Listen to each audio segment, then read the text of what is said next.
Hello, welcome to Beyond Science. In this video, we're going to be talking about eukaryotes and prokaryotes. By the end of this video, you'll be able to talk about the size and scale of cells, and you'll be able to describe the differences between a prokaryotic and a eukaryotic cell. All living things, organisms, are made of cells. Some organisms, like bacteria, are unicellular, and they are made of only one cell.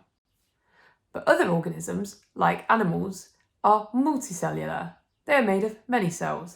Not all cells are the same. Cells can be different sizes and they can contain different subcellular structures. How big do you think a cell is? How many cells could you fit side by side along a metre ruler? We will find out shortly, but first let's talk about the terminology we use to describe the size of very small objects. If we divide our metre ruler into 100 equal sections, each section will measure 1 centimetre. There are 100 centimetres in a metre. So 1 centimetre equals 1/100th of a metre.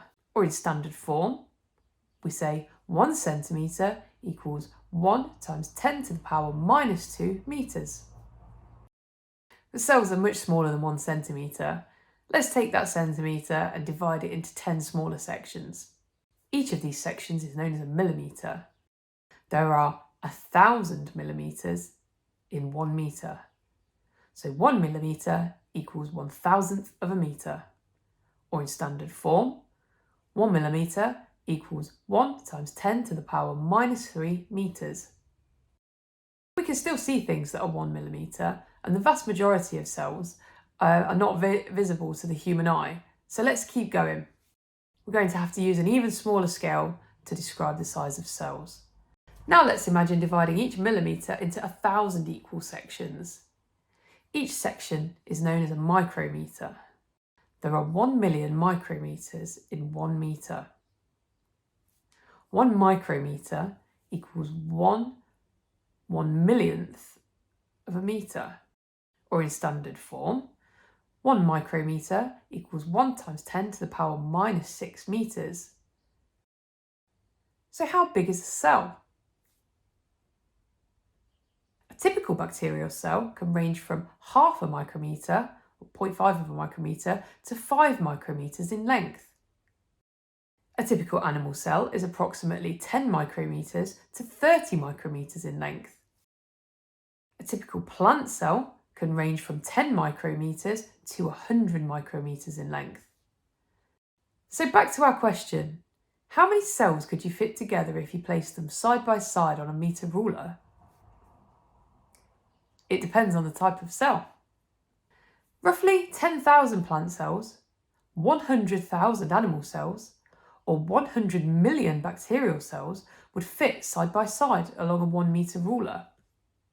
Now let's take a closer look inside the cells. Cells are categorised into 2 groups, eukaryotes and prokaryotes. Prokaryotes include bacterial cells. They're very small, they're only half a micrometre to 5 micrometres in length and have relatively simple structures. The defining characteristic of a prokaryotic cell is that they have no nucleus.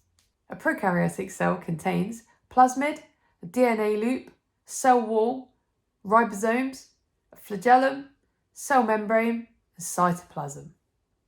Cytoplasm is a jelly-like substance where chemical reactions happen.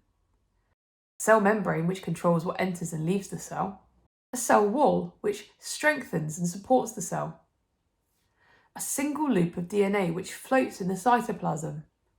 They may also contain small rings of DNA called plasmids, and a flagellum, which is a tail-like structure which allows the cell to move. In eukaryotes, the genetic material is enclosed within a true nucleus. Eukaryotes include animals and plants.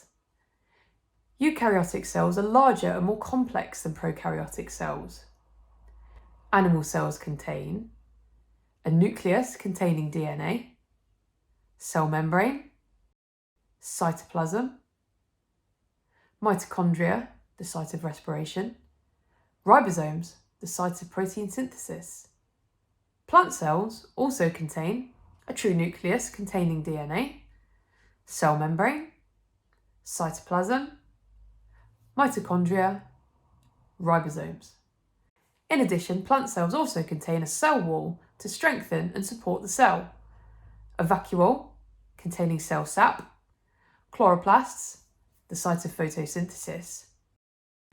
So here is the information you should take away from this video. Cells are measured in micrometers. Remember, 1 micrometer equals 1/1,000,000th of a meter, or 1 × 10 to the power -6 meters. Bacterial cells are many times smaller, up to 200 times smaller than animal and plant cells. Bacterial cells are prokaryotes. Prokaryotes are small and relatively simple, usually just containing cytoplasm, a cell membrane, cell wall, and a loop of DNA.